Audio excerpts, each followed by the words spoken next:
Óscar Valderas. ¿Cómo estás, Óscar? Todo bien, Luis, todo en orden. Oye, pues la semana pasada el tema de García Luna, las detenciones, bueno, se movió la agenda y dejamos pendiente la presentación de esta pieza que nos traes hoy sobre los cementerios de agua aquí en la Ciudad de México. Sí, fíjate, Luis, que seguramente el auditorio recordará el caso de Chema, este chico que accidentalmente cayó de una trajinera en Xochimilco y se ahogó, ¿no? Sí. Pues mira, a raíz de eso empecé a preguntarme ¿cuántos cadáveres saldrán de los cuerpos de agua en la Ciudad de México? Cuerpos de agua como drenajes, presas, canales, ríos. Y empecé a hacer solicitudes de información. Pregunté a los bomberos, a Protección Civil, a la policía.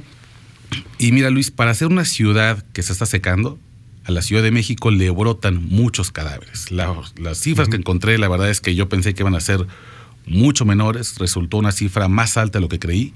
Y cruzando algunas historias, esto es lo que vengo a presentar. Vamos a escucharlo. Un hombre camina por la orilla de una presa y mira con alivio que el nivel de agua ha bajado. Tras varios días al teléfono, ha logrado que personal del Sistema de Aguas de la Ciudad de México acuda a su trabajo, la presa Las Minas en la Alcaldía Álvaro Obregón, y quite la basura acumulada en las escotillas. La presa, rebosante por las lluvias de verano, evita derramarse en cuanto las tuberías son destapadas. Ese hombre, el velador, sabe que al bajar el nivel de agua, siempre aparece basura que deberá limpiar con paciencia. Casi siempre son botellas de plástico, envases de vidrio, colillas de cigarros, hasta que observa algo que le transforma el alivio en miedo. Una cabeza humana flota entre la basura. Al poner más atención, nota que el cuero cabelludo está unido a un torso hinchado, y este a su vez, pegado a una mano rígida. Inmediatamente, el miedo se acumula en la garganta del velador y se derrama en un grito que alerta a los trabajadores del sistema de aguas. A las 2:30 de la tarde del 1 de septiembre de 2018, un muerto ha brotado del agua. 3 horas más tarde, bomberos y peritos de la Procuraduría intentan atrapar ese cadáver. Intentan llegar en una lancha, pero las rocas y la basura les impiden acercarse. Su mejor oportunidad para recuperarlo es dejando caer una cuerda desde lo alto de un peñón de cemento y enlazarlo por las piernas. Tras varios intentos, un bombero logra meter la cuerda a la altura de las rodillas y apretar el nudo con un tirón. El cadáver parece que por fin será rescatado, hasta que los jeans del fallecido se deslizan y el cuerpo, ahora desnudo, azota de nuevo contra el agua. Los bomberos tardarán 1 hora más en enlazar al difunto por el estómago, subirlo con cuerdas y tenderlo sobre la tierra. Saldrá tumefacto, a punto de reventar, blanquísimo en la espalda, negrísimo en el pecho e irreconocible. Los peritos lo llevarán hasta la morgue, donde su estado putrefacto dificultará su identificación con la ficha de algún desaparecido. Terminará en la fosa común, sin concluir si fue asesinado. Su rescate hubiera tardado más si no fuera porque a raíz de la violencia en la Ciudad de México, los vulcanos capitalinos no son solo expertos en fuego, también lo son en agua. Una investigación hecha por este reportero arrojó que desde 2009, el heroico cuerpo de bomberos ha participado en el rescate de 197 cadáveres sumergidos en cuerpos acuíferos, es decir, 1 cada mes y medio en presas, ríos, canales o drenajes. Para ser una urbe que se está secando, la Ciudad de México saca muchos restos humanos que perecieron en tumbas de agua. A las cifras de bomberos hay que añadir que en 9 años, la Secretaría de Protección Civil extrajo 124 cadáveres. En 5 años, el Escuadrón de Rescate y Urgencias Médicas de la Policía Capitalina rescató 26 y la policía ribereña de plano perdió la cuenta. Es difícil saber cuántos de esos cadáveres flotantes llegaron hasta allá por un accidente, como el de José Manuel, Chema, el joven que cayó de una trajinera en Xochimilco en septiembre pasado, o cuántos se hundieron por la mano de un asesino que quiere borrar sus huellas. El agua, las ramas, la basura, la fauna local y la maceración epidérmica, es decir, la piel tan mojada que se arruga y se desprende de encías, cuero cabelludo y las extremidades que se desprenden del tronco, suelen limpiar de un cuerpo la evidencia que llevaría al culpable. ¿Acaso la ropa puede dar una idea de cómo fueron los últimos instantes de vida del fallecido? Ahí se pueden encontrar rasgaduras de arma blanca, orificios de bala o jirones de tela que sugieren que ese alguien fue arrastrado y lanzado al fondo de un canal. Eso le pasó a otro cadáver hallado en septiembre pasado, pero en San Andrés Mixquic, en Tláhuac. A las 8:40 de la mañana, un hombre que llevaba a su hija pequeña a la escuela distinguió una silueta humana que flotaba en el río Amecameca. Después sabría por la ropa que la víctima fue torturada antes de arrojarla al agua. Para que no quedara duda que los autores pertenecen a la mafia que vende droga en ese barrio controlado por el cártel Jalisco Nueva Generación, los asesinos metieron los restos en bolsas, al estilo de los cárteles. O los restos de un hombre apuñalado que, si no fuera por una inundación en octubre del año pasado en la colonia Lindavista, nadie habría notado que tapaba una tubería de drenaje en la alcaldía Gustavo Amadero. Bien haría el gobierno capitalino en revisar los cuerpos de agua como posibles escenas de crimen. Nadie realmente sabe en esta ciudad cuántos cadáveres flotan bajo nuestros pies. Sí, son datos muy, muy fuertes y que tendrían que estar ligados a investigaciones. Sí, justamente creo que estos descubrimientos de cadáveres que se encuentran en presas, en ríos, en drenajes, pues deberían apuntar hacia una investigación criminal. El problema muchas veces, Luis, es que el agua, como está en la cápsula, borra en algunos casos los indicios de delitos, borra algunas huellas, los cuerpos cuando se encuentran sumergidos mucho tiempo entran en estado de putrefacción, se desprenden extremidades y eso dificulta poder conocer el final de una investigación criminal. Los datos también son interesantes, arrojan que se descubren más cadáveres en 2 épocas del año. En verano, que es cuando hay más lluvias y entonces suben las crecidas en las presas y eso puede ayudar a que algún accidente termine un accidente fatal, pero también las épocas de frío.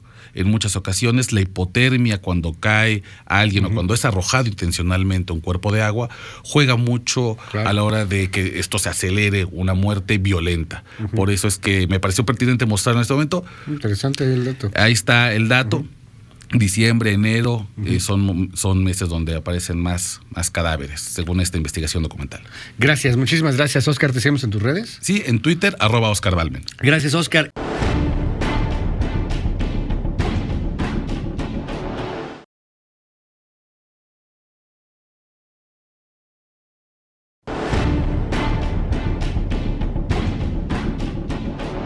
Seguimos en Punto Cero. El día de hoy vamos a platicar con Josu Iturbe. Él es autor de este libro, Ojo de Agua. Es una novela que vale la pena, te atrapa.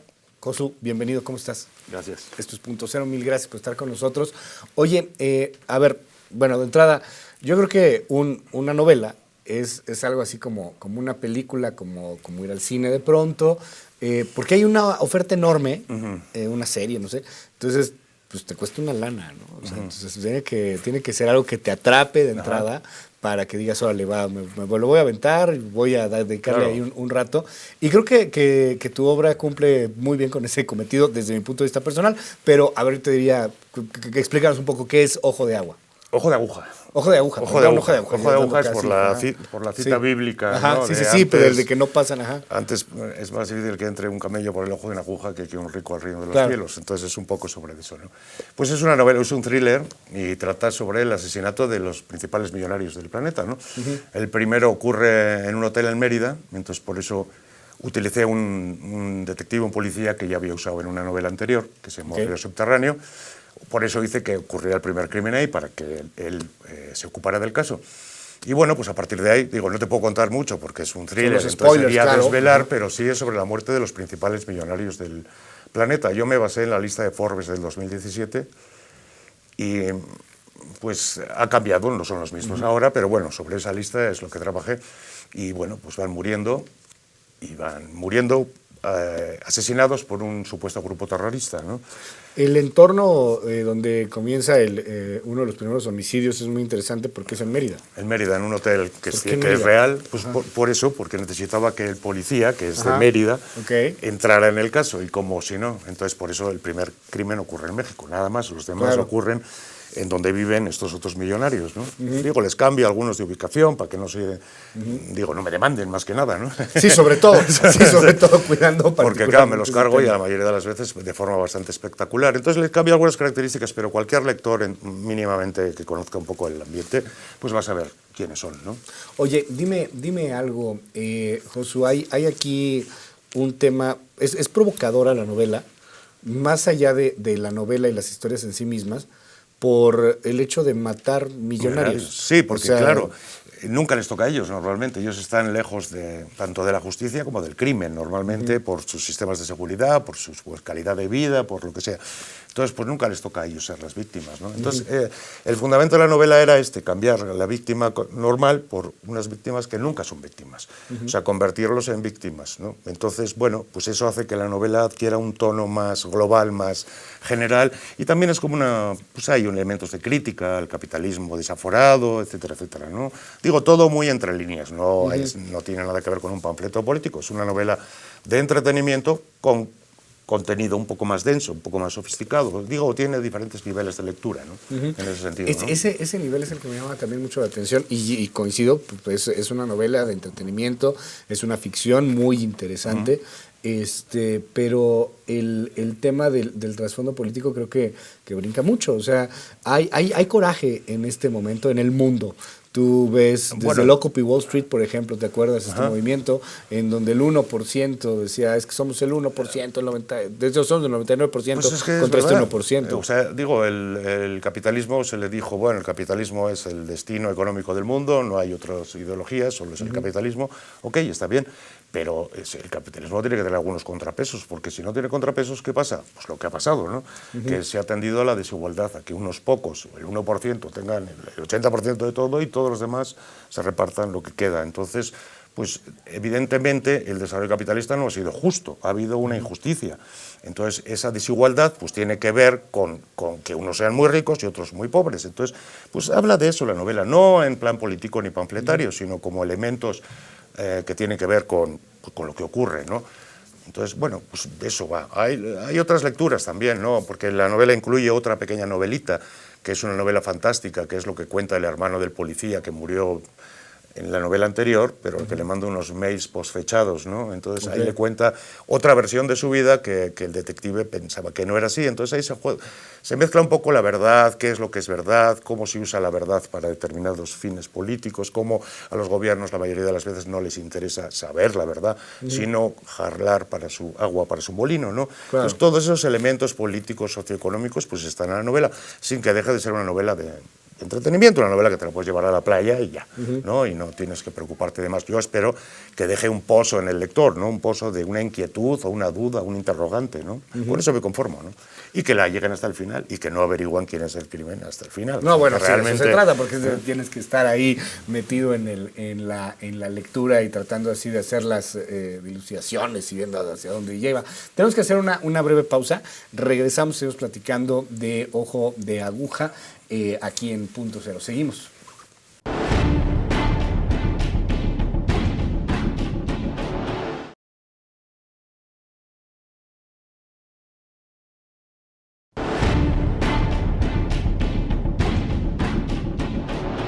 Estamos platicando con Josu Iturbe sobre tu novela Ojo de Aguja y bueno, pues sin los spoilers, este asunto de multimillonarios, pero multiputrimillonarios que se están muriendo. Yo quiero preguntarte algo, insisto, para no entrar en el tema de los spoilers, pero sí en el tema de lo político, lo que nos decías hace un rato, no es un panfleto, pero hay también una sensación de la sociedad de encono en el mundo y de pronto este encono pareciera mal encausado.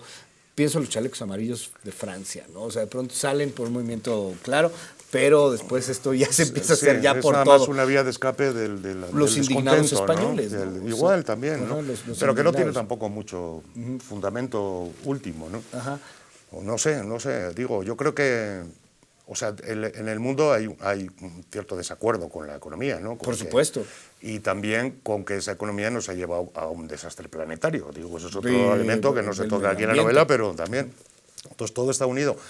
Pero todos tenemos que afrontar la realidad de otra manera, ¿no? Lo que pasa es que si nos sigues diciendo es que hay que consumir, porque hay que fabricar, porque hace falta puestos de trabajo, pues estamos en una contradicción, ¿no? Porque tenemos que reducir el consumo, no consumir más. O sea, y ser inteligentes y saber hacia dónde vamos. Cuando de pronto vemos, ahorita me venía a la cabeza la automatización de las chambas, de los trabajos. Bueno, por eso. Cómo ya las máquinas nos están reemplazando. Eso lo vamos ¿no? a ver ahora en el segundo periodo de Trump, que él ha prometido que va a crecer los empleos, y vamos a ver que todas esas automovilísticas que han regresado pues van a ser puros robots.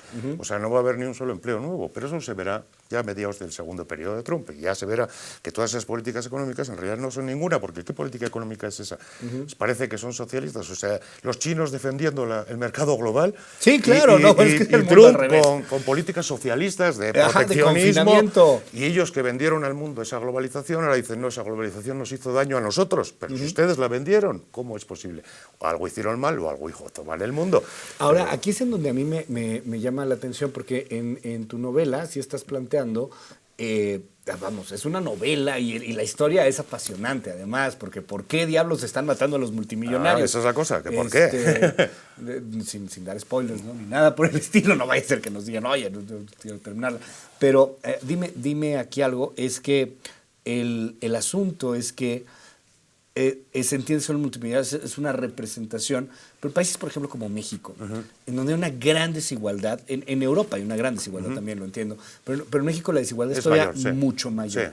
De pronto empiezas a ver gente que no es multimillonaria, pero que a lo mejor gana un poco más que otras personas o tiene otro nivel de vida que otras personas y terminan por ser también odiados cuando ellos también son parte de una clase media, ¿no? Cuando sí, empieza claro. a ser tan abismal la porque división. cuando la parte inferior de la cadena alimenticia, digamos, empieza a extender y extender y extender y la clase media a disminuir, pues claro, hay mayor rechazo social, ¿no? Porque se identifica a la clase media un poco alta como un millonario, cuando en realidad no lo es y seguramente será un profesionista que se lo ha ganado con el esfuerzo total, ¿no? Entonces, bueno, pero esa radicalización social, pues la estamos viendo y esa no es fruto de la ideologización de la gente, sino de la realidad, de que hemos visto de que esa economía desatada pues conduce a mayor desigualdad. Entonces, pues no veo que ningún gobierno, ni nadie, se replantee eso, ¿no? O que diga tenemos que afrontar la realidad, el futuro, la evolución, el progreso. También es que hemos heredado una idea de la modernidad que es como que el progreso. O sea, el progreso, pero no puede haber progreso para siempre, o sea, no puede haber siempre un mañana mejor. Eso es una ideología falsa. ¿Por qué necesariamente el mañana va a ser mejor que el ayer? Esa es la idea de progreso. Siempre hay uno hacia adelante, pero igual no hay uno hacia adelante. Igual tenemos que reflexionar y detenernos y ver hacia atrás y ver hacia dónde queremos ir. No, esa idea de que a fuerzas hay un mañana mejor, pues en la sociedad de nuestro tiempo nos damos cuenta de que igual el mañana es peor económicamente, y creo que en esta generación nuestros hijos van a ganar menos que nosotros y van a vivir peor que nosotros. Pero ya es así. Ya empieza a ser A ver, así. ya es así. Lo Antes... vemos en los contratos basura, en la desaparición de las luchas sindicales, Oye, en todo lo que se comprar logró una con casa, revoluciones y demás. comprar una casa, ¿te acuerdas? Bueno, antes era muy fácil. ¿qué comprar joven una puede casa. comprar una casa ahora? No, En pero Europa, comprar por una ejemplo, la gente con 30 años sigue viviendo con la casa de los padres. ¿Por qué no? Y a veces viven de la pensión de los padres. O sea, Pero empieza a haber este fenómeno ya también de abuelos que no tienen en dónde vivir. no, sí. Y que no tuvieron casa nunca, o que Bueno, se perdió por se alguna saltó razón. una generación. Y es imposible ya que puedan... No, claro que va a ser ¿no? imposible, pero los jóvenes, o sea, antes te decían, tendrás un trabajo fijo, te podrás casar, tener hijos, tener una casa. Eso es una realidad que ya no se cumple. Entonces, seguimos jugando a una ideología prometedora cuando no se pueden hacer esas promesas. Hay que reflexionar y decir cómo podemos hacer primero para no destruir el mundo y segundo para equilibrar un poco la economía o repartir un poco mejor. No sé si O venga sea, de pronto ahí en alguno de tus siguientes textos, que es lo que te quiero preguntar. ¿Hacia dónde vas? ¿Cuál ahora estoy con cuentos de terror. ¿En serio? Pues sí. Pues son estos, ¿no? Bueno, es un poco, sí, también. No, ahora, el otro día me preguntaban por qué ahora está de moda el thriller. No sé, en México, por ejemplo, que ha costado, como que estaba en Europa, pero aquí no. Mucho, No solo que se lee poco, sino que antes abrías el periódico y ahí estaba el thriller. ¿Qué necesitabas novelas? O sea, ahí estaba, veías las noticias y decías, qué terror, ¿no? Como para meterte en otra novela de crímenes. Ajá. Bueno, Claro, así está el país, ¿eh? Aquí por eso. este país está así. Así está. Pero, ¿qué ocurre? Que uno le da la vuelta y prefiere leer un libro que esté bien escrito y que tenga un final, Claro. que la realidad, que es una cosa muy extraña, que no la entendemos y que no sabemos muy bien de dónde viene ni a dónde va. La literatura, afortunadamente, es mejor que la vida. En ese sentido, es más perfecta. Entonces, bueno, pues los libros nos sirven para introducir en nuestra cabeza cierto orden que no está en la realidad, porque la realidad cada día está más caótica y más confusa, ¿no? Pero a nivel global, no solo en México, ¿no? O sea, claro. Es que se nos ha fomentado ese deseo de convertirnos todos en clase media.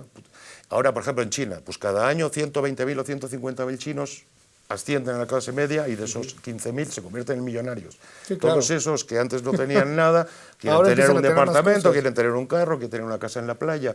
Y el mundo les dice, no, ustedes ya no pueden, porque se nos está acabando el mundo. Y ellos, ¿qué van a decir? ¿Y a mí qué? Fastidíense, yo también tengo derecho, ustedes lo tienen, nosotros también. Pero en el mundo no hay una idea global que diga, no, tenemos que hacer nuevas formas de consumo, nuevas formas de procesar todo esto. No ocurre.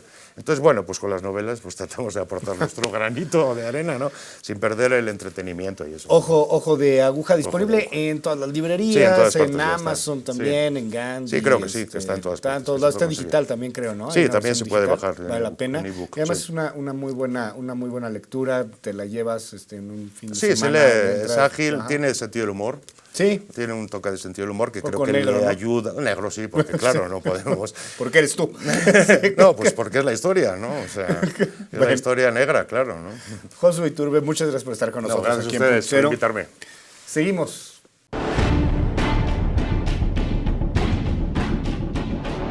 Muchas gracias por estar con nosotros en esta noche. Descanse, pásela muy bien. Le recuerdo que estamos mañana tempranito en punto de las 6 de la mañana en la primera emisión de MBS Noticias. Continúe disfrutando aquí la programación de MBS TV. Bye bye.